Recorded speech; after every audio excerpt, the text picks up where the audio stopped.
Hi, my name is Mark LeBlanc, and I actually serve as the chairman of Indie Books International, and it is my distinct honor and pleasure to host and facilitate this week's episode of our Marketing with a Book podcast.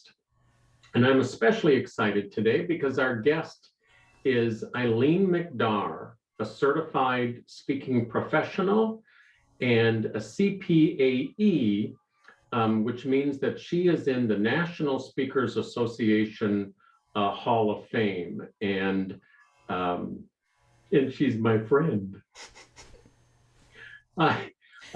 So as we normally do, we'll do a little bit of an author's roll call here, where we have an opportunity to just shine a light on each other's most recent book, or a note or two about a book that you are working on. I will start. My latest book that came out is Persuade with a Case Acceptance Story, a book for the dental industry, how successful dentists use the power of story to get more referrals and treat more patients. I co-authored that with Henry DeVries and Penny Reed, a dental consultant. And so I'm going to turn it over to David, and then Chris, and then Teresa. Thanks, Mark. Hi, I'm David Goldman, and I wrote the book, The Road to Happiness, How to Get What You Really Want.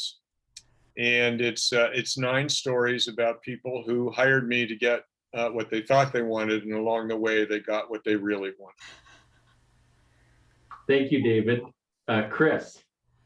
My name is Christopher, or Chris Hodges. My book is Noble Automation Now. And what does that mean? Well, it means how do you innovate, motivate, and transform your business with intelligent automation?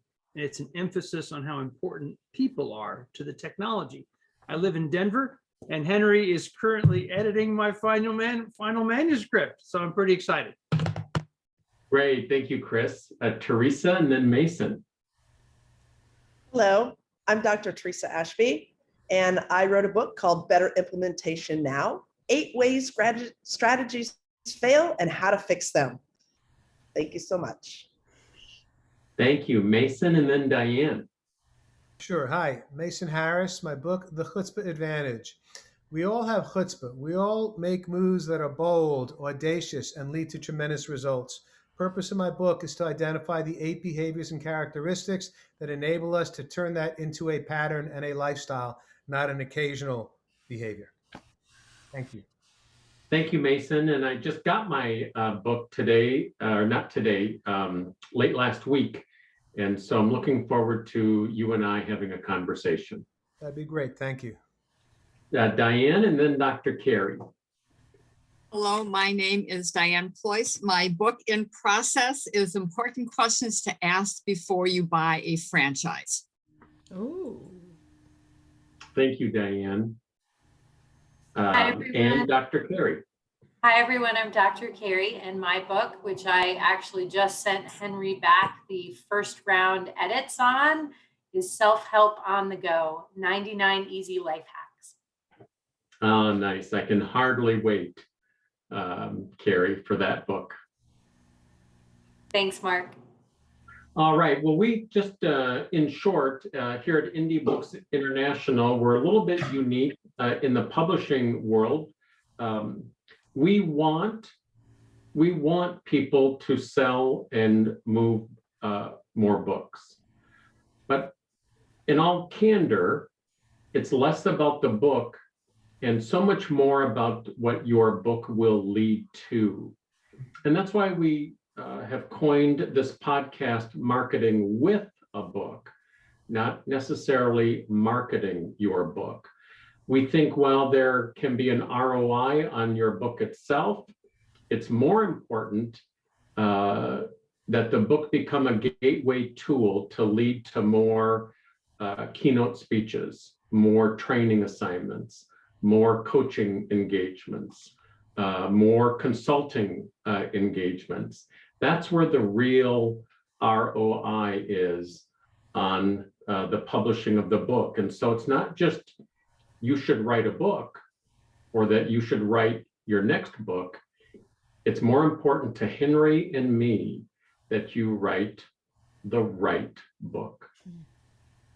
And with that, I want to introduce my friend, Eileen McDargh.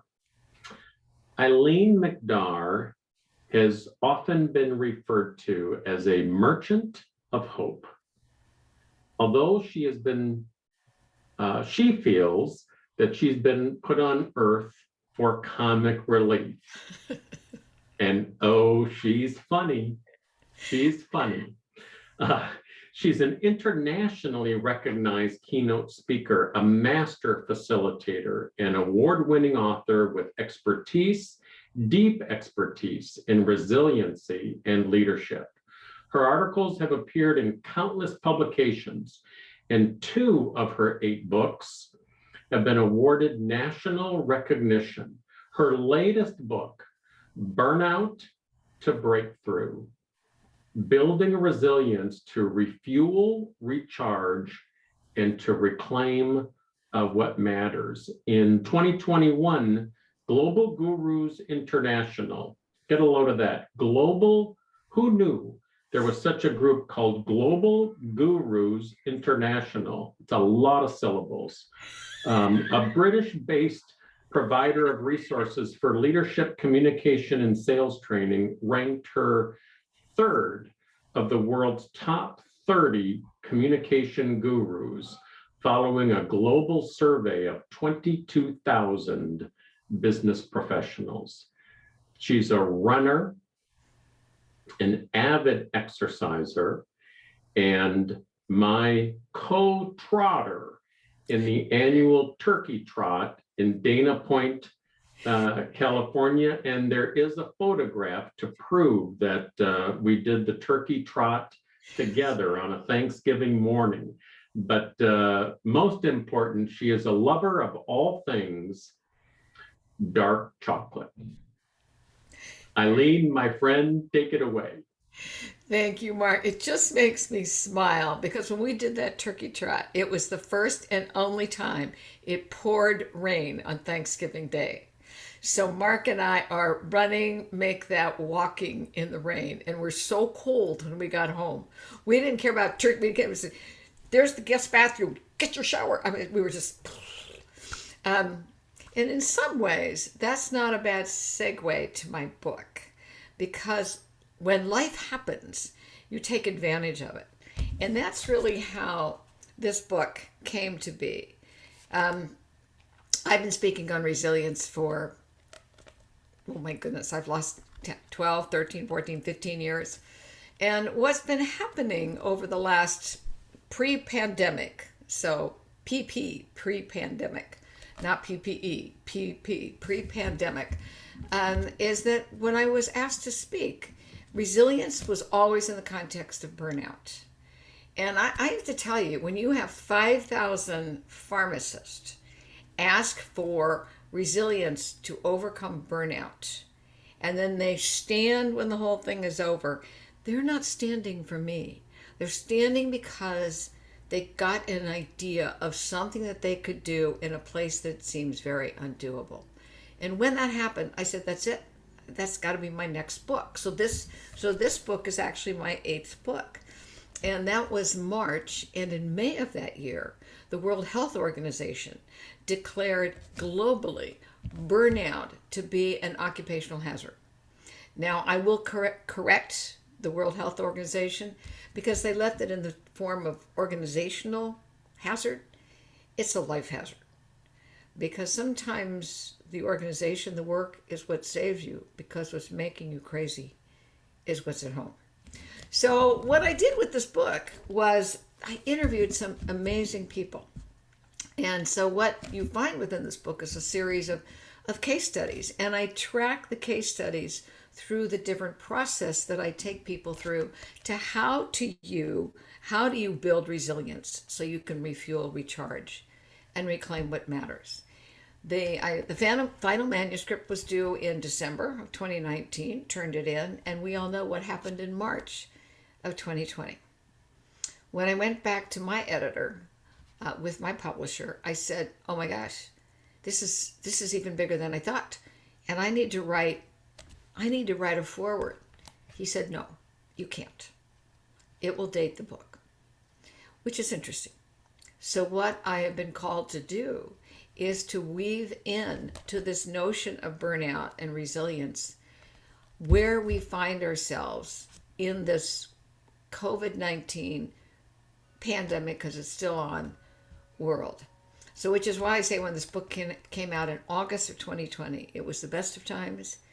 It was the worst of times because you couldn't get before an audience, which normally is what would happen. I have a book and I'm called to speak.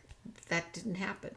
So we've discovered this brand new world of virtual presentations. So let me define resilience for you.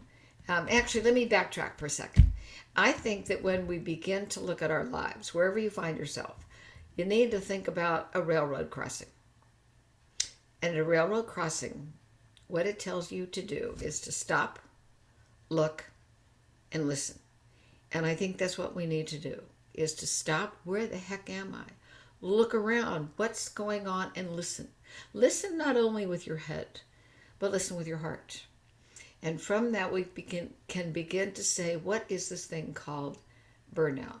Which, if I give you the definition that Herbert Freudenberger, who coined this word for us, was that it is excessively striving to reach some unrealistic expectation imposed upon by ourselves or society. And when I say unrealistic expectations, it is sheer exhaustion, whether I have this mountain of work over here, where now I'm taking care of little kids because I've been doing remote work, whether I have an aging parent, it all goes together. So when we look at this notion of resilience is not about bouncing back, which is what you hear everybody say. It's not about bouncing back. Instead, it's really about growing through. The only things that bounce back are steel and trees. Boing, and they come back again. Human beings, this is not what we do. We don't bounce back. There is no such thing as going back. You and I are different today than we were yesterday, and certainly when this whole pandemic thing started. So the notion then to me is that resilience is a life skill, and it is about growing through crisis or opportunity, so you end up wiser and smarter on the other side. Notice I said through opportunity, because at the end of the day, resilience is all about energy management. Do I have the mental, emotional, physical energy that allows me to grow through whatever's going on in my life so that I can end up wiser, smarter on the other side? No growth, no resilience. And because I said it is a life skill, that doesn't mean that you can listen to me and bingo, you're resilient. Nope, not going to happen. Read my book and bingo, you're resilient. Nope. Like any skill, it must be cultivated. And I specifically like that word cultivate, because cultivating resilience is exactly what you do when you cultivate a garden. You have to weed it. You have to get rid of all the stuff that are the rocks, all the dried clumps of dirt. So there are things in our life that are going to hold us back from being resilient. We need to get rid of that. And then when I say cultivate, then you need to plant the seeds. You need to water it. You come back and weed it. Same thing is true with our life. So it is an ongoing process, this idea of building resilience. And we do it through creating our energy connections. And let me just say very quickly what that is. When I say energy connections, we're like a power grid. You got a power plant over here, you got the house over here. If there are good connections, the lights in your house go on. Bad connections, no light. So then ultimately, resilience is created by saying, what are the connections that I make? And are they giving me energy, or are they depleting my energy? And we connect with our head. That's where adaptability starts. We connect with our hearts. We connect with our hands. What are we doing? We connect with humor. Humor is amazing energy source. And then the last part is something that I think is really important. You connect you align with why. Why are you here? And I know, Mark, for you and Henry, what's created the success for you and your business is you're very clear about why are you on this earth. And it's not to turn around and make gazillion trillion dollars. It is to really to be of service in the written word that you believe so strongly about, that becomes the spoken word that allows people to create a way to get their message and their life out there. So that's kind of a thumbnail sketch, if I can give you that, about what is in the book and what is it that I'm working on now.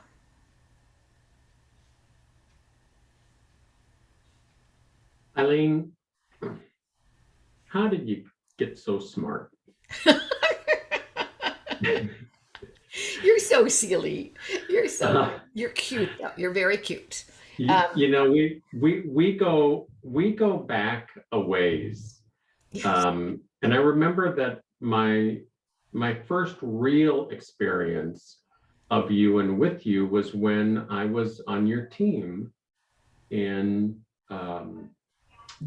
one of the NSA workshops.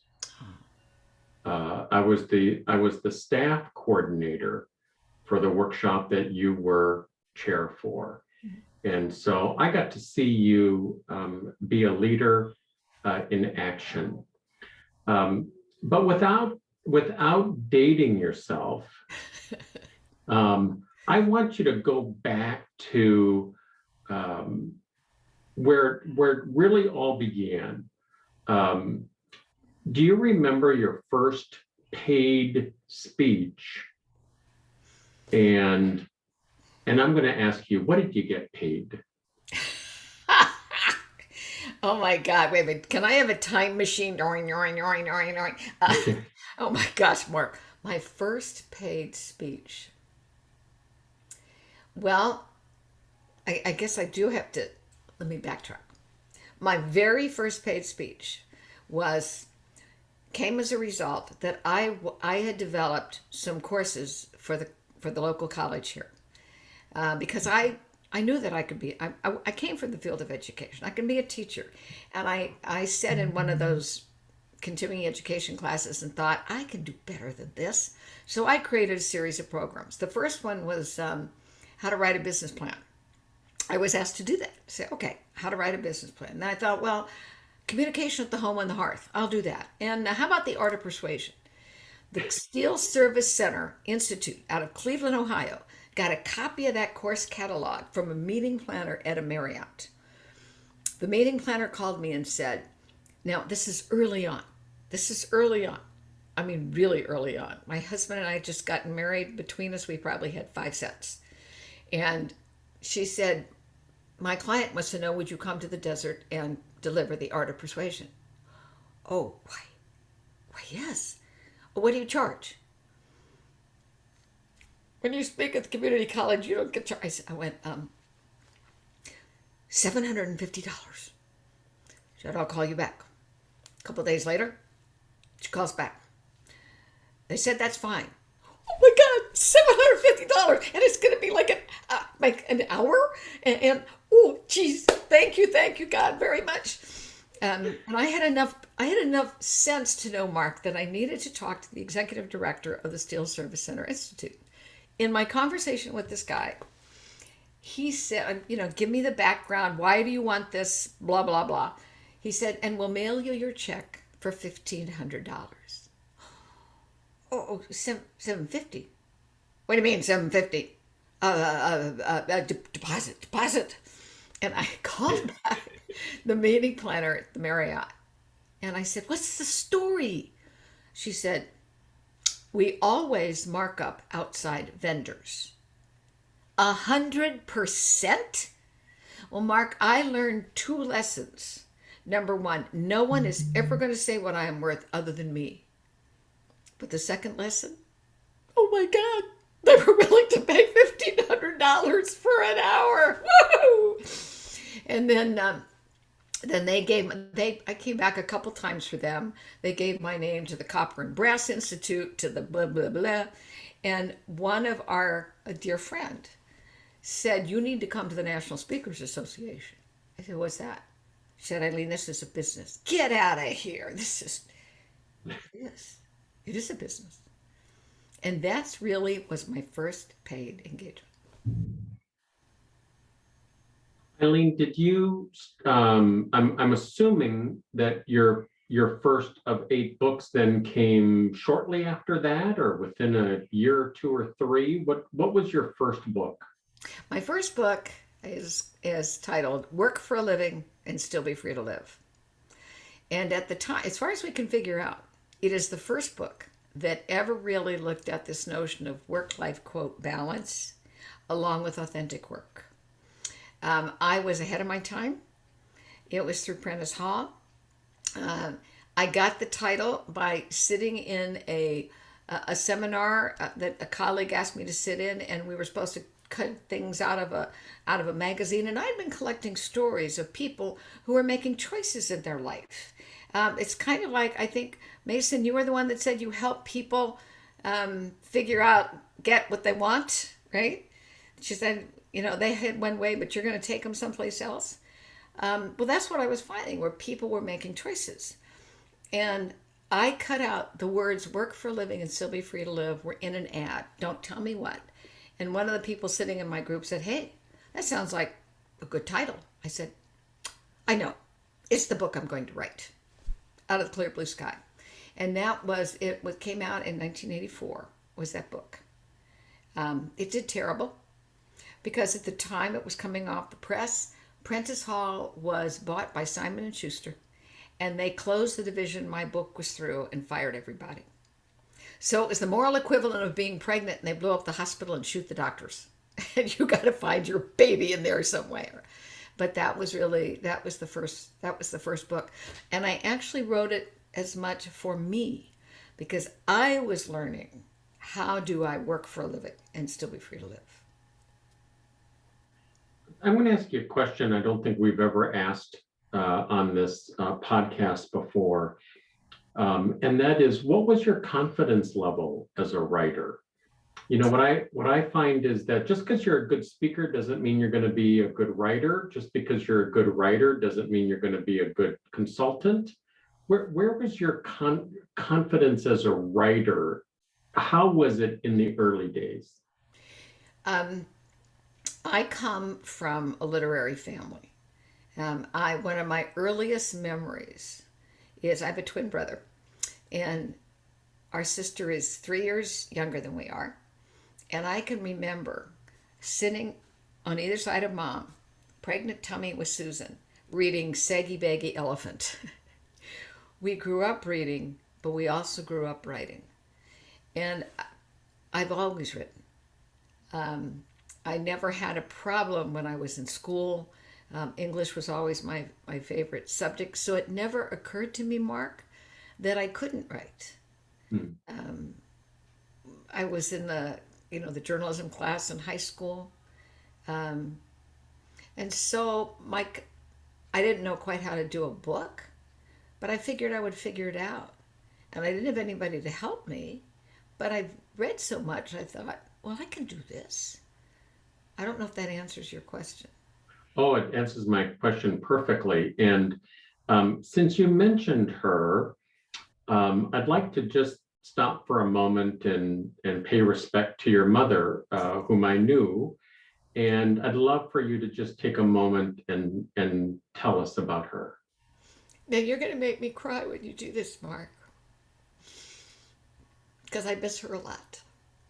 My mom was my hero. She was one of 3 women in med school in the 1930s. She wanted to fly, so she went in with 3 guys out of York, Pennsylvania, and they bought a plane. And then it was World War II. All the able-bodied pilots were needed to fly combat missions in the European and the Pacific theaters. But if all the male pilots went away, who's going to do the domestic military flying? That was the question. And what was created out of that was the Women's Air Force Service Pilots, or WASP. The call went out to any woman who wanted to fly for the military. They had to do the same thing the Air Force cadets had to do, with one exception. They had to already have a pilot's license. Male cadets did not. They went to an air base, they were trained, and before they were disbanded, those women, Mother was one of 1,076 women who earned the same silver wings as the Air Force cadets. Before they were disbanded, they would have flown 60 million air miles of domestic wartime duty, flying every plane in the U.S. arsenal. It wasn't without hazard. 38 of them died in the course of duty. But because Congress refused to give them the official military status that had been promised, there were no benefits. And Mom says in at least in one case, they passed the hat to send the body home to the parents. And women then were not allowed back in the cockpits of military planes again for 30 years. But Mom never gave up. I can remember as kids, she'd take us to an air base. I knew that a sock was not something that went on your foot. It was what showed where the direction of the wind went, And she'd say, see the sock? See the sock? And even in her later years when I brought her out here, and she loved to play the piano, by the way. She played the piano for Mark and his buddies when they'd come up. She had a could play anything by ear, and you would say, Mom, it's too high, instantly transpose. But if we had her sitting outside in her wheelchair, she could see and hear before any of us if a plane was flying over, and she'd go, lucky stiff. Remember that, Mark? I do. Thank you for asking about Mom. You're very welcome. I just wanted to take a moment to honor her and your memory of her, and I know how much of a hero that she was for you. Eileen, how did you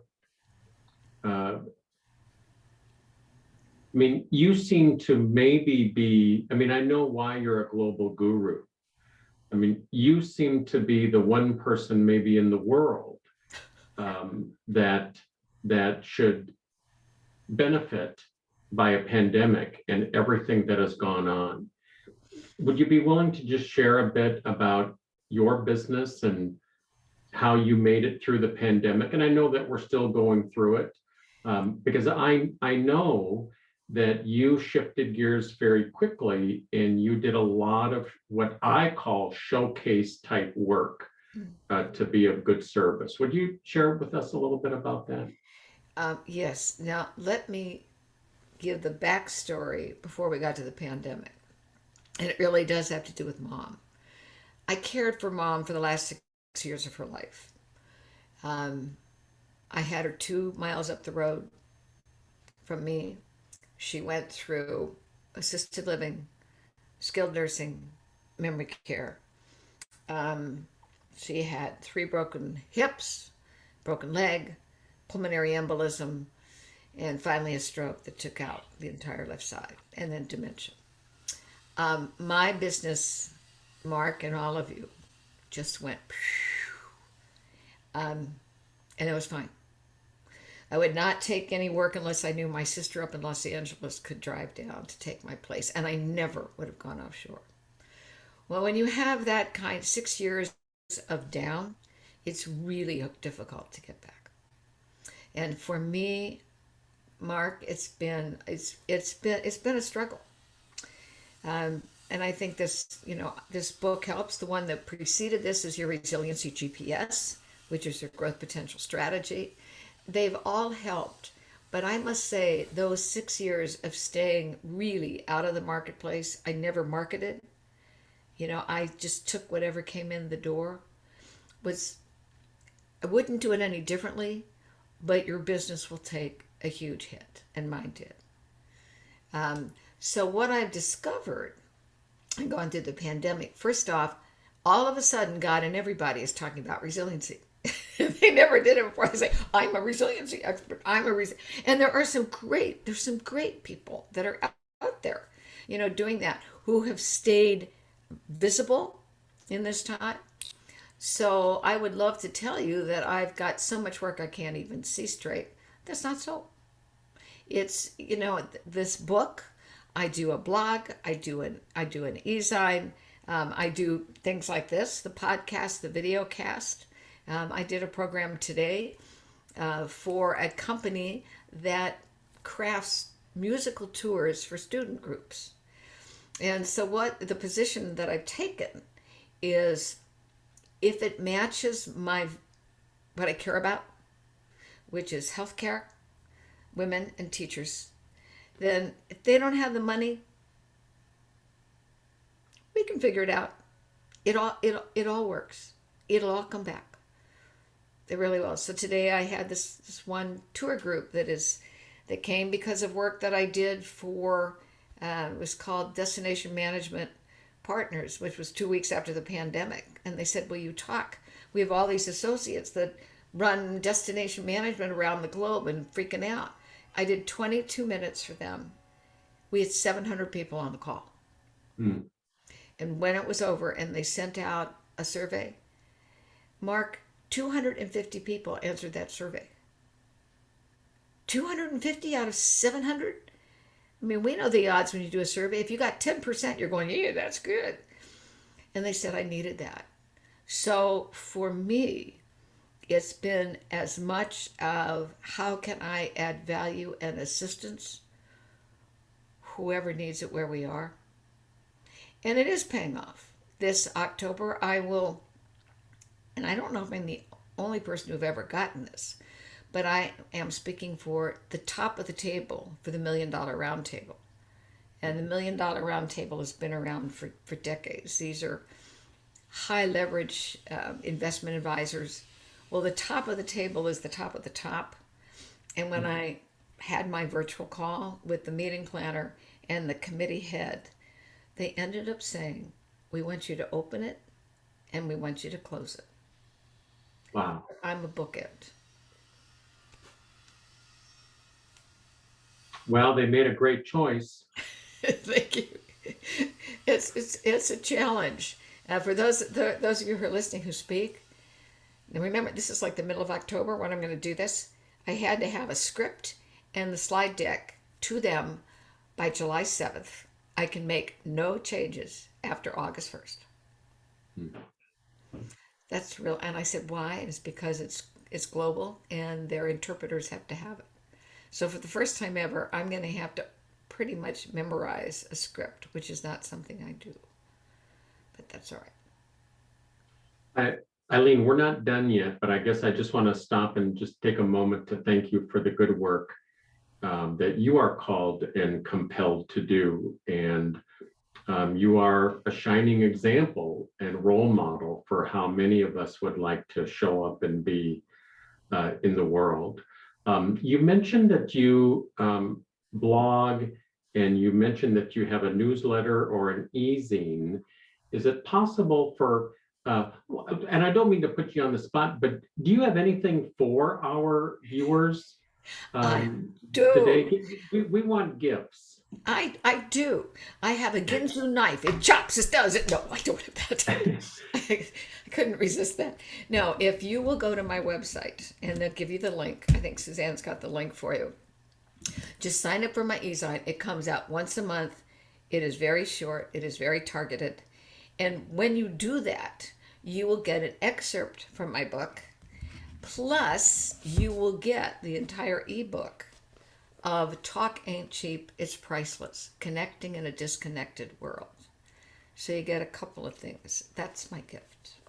Oh, thank you, Eileen. And Suzanne will put that in the chat box. And so any of you that are listening to this after the live event here today can also take advantage of that offer and the gift. Eileen, as you look forward, and certainly the numbers for the pandemic are not necessarily going in the right direction. And we're seeing more and more reports and numbers changing. We could be heading into another difficult period or surge. But as you look forward in your career, as we move through this pandemic or continue to move through it, what are you most excited about? Oh, that's an interesting question, Mark. That is a difficult question. And here's why it's both interesting and difficult. I don't think I'm alone. When you go through this pandemic and everything that you thought you knew goes away and you have the, this notion of pivoting or whatever. It also, at least for me, says, okay, what do you want for Act 4 of your life? Because the truth of the matter is, although I look 22, thank you, Mark, for not smirking too much. The truth of the matter is there's more behind me than what's in front of me. So one of my challenges for myself is to say, what is it that I want in this Act 4? That might actually be the next book that I write, because I do write to learn. So what I'm excited about is one of the things I have challenged myself to do over the last year and a half, actually 2 years, is every month I must do something I have never done before. At least one thing. And I'm happy to say I normally get 3 or 4. It might be small. Some of the things might be big. But every time I experiment, I learn. And when I said, that resiliency is a skill, it's like a muscle. You don't go pick up the 25-pound weight all at once. You start, you build small. Every time I try something I've never done before, I discover something. So I'm excited about the discovery. Hmm. The reason I smiled when you said you were 22 is because I saw a movie once about Benjamin Buttons, and I was going to refer to you as Bernadette Buttons, because you're the only person I know who looks younger every year. That's why I was smiling, but I wasn't going to bring it up unless you mentioned it. I always laugh because I do say, that blah, blah, so many years. I said, which is incredible because I'm only 22. I don't know how I've been this, I don't know how this happened. Anyway. Yeah. Eileen, when you think back over the course of your career, is there a particular marketing idea or business development idea or strategy that you tried and it ended up working better than you thought it would? I love that question because actually that's what kicked off this career for me. I think, number one, how do you find a place to test a title for a presentation as well as test interest? Do people even care about it? In our college systems, the continuing education divisions of our college systems are always looking for material, looking for instructors. It is a great place to create the concept, create the title, and they market it. So you write everything up just like you would in a brochure, and does it fly? Do people care about it? And I must say, when you think about it, the art of persuasion, that got me to the Steel Service Center Institute. Even though that happened years ago, I think it is still a valuable way to test out material and title and practice. Not everybody is used to, so you get to practice this without a tremendous amount of risk, and the monetary outlay is only connected to your time. There's very little that you have as a monetary outlay, but it is making that connection. Eileen, I'm going to ask you another question, because you and I both know many people in the last 16 or so months who are not in business anymore. They've thrown in the towel on their dream. And what would you say to an emerging, developing, even professional speaker and author who might be on the cusp of saying, I can't keep going. Maybe I'm not supposed to do this. Maybe I need to throw in the towel on this career. I guess my first question to that individual was, how would you feel if you did that? What would you walk away from? Is there another way you could craft that dream that would allow you to test the water without swimming across the English Channel. And I think that's a valid thing. Also, again, how can you partner perchance with another colleague? That you can do teamwork, that you could, there's some amazing platforms that are out there that let you literally hold the stage together and craft what the backgrounds are. And then from a very practical standpoint, you really need to look at how much do you really need to bring in? Because if we're saying, I need to bring in, $150,000 a year, that might be unrealistic. So there's a very practical side of that too. And I think one of the things, Mark, and it's the fault of many of us in the National Speakers Association, we've made this look like easy money. It's not. It's not at all. And there is a tremendous amount of work. I've often said to my husband, I've never worked so hard for no money in my life. Because you constantly, you're looking at your website, you're looking at, the videos that you have, the things that you're putting at, you like this, you don't like that. My website has been through, I can't tell you how many iterations. I like what we have now, but it's taken a long time to get where I think it reflects me. And that's the other part, is whatever you're going to do, you must be true to yourself. What you see on my website is what you get. It ain't no different. As I am here is as I am there. So you got to be comfortable in your own skin. Don't look at some of those people who make it look so easy. Also, some of those people that, while they might be doing financially well, I have to say I know that some of them, they're not the same people when they get off of the platform or they turn the camera off. I'd rather be true to myself. Thank you, Eileen. And if you could go back to the very first day that you felt as if you were full-time as a speaker and writer or trainer, it's like this is it. This is the dividing day in the sand. I'm going for it. Knowing what you know now, what advice would you give your younger self? Well, remember, I didn't know this was a job. I mean, I fell into this. It was just, I think I would tell my younger self, risk more, put yourself out more. And I would also tell my younger self, don't let the few evaluations that say you're the worst thing since sliced bread,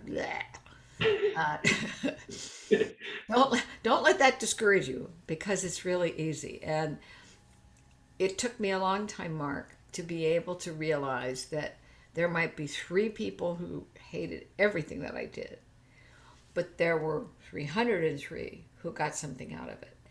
We have a tendency to look at all that says is right. Now, it doesn't mean it's not valid, some valid input that you might want to pay attention to, but I have beaten myself up for the 3 people that say she should never step foot in this place again. It's, oh my God, I tried so hard.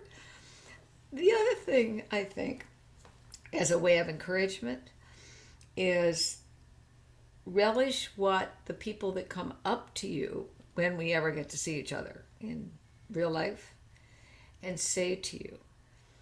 Sometimes you won't hear anything, but there'll be one person that comes up and says, oh, let me tell you what this meant to me. And I've always said, then I came for you. So pay attention to the people who have the courage to come up and say, whatever you did, what it meant to them. And it could be that it appears in a chat right now, since we're in this hybrid world. Eileen, what an honor to have you with us and to grace our podcast here today. Thank you. And once more, thank you for the good work that you are called and compelled to do. And if everyone would just give her our virtual round of applause, we would all really Here's to appreciate you guys. There's Yeah. I now know a whole bunch of books I got to go buy and read as soon as they're out there, And Mark, do I get to say something to you about you? Possibly. So when Mark says we go back a long way, I used to babysit. No, I didn't babysit. That made that up. That's not true. That's not true. But you have grown and developed, and talk about someone who has come into his own in a way that is so powerful, so personal, and allowed yourself to be present to so many people to help them as they grow their business and their careers. It's been breathtaking to watch. So I want to acknowledge you, and you too, Henry. You guys became partners in this. Let's talk about good work. This is good work. So on behalf of all the people who you have helped and the people who you will help, thank you. Thank you, Eileen. And that's it. It's a wrap.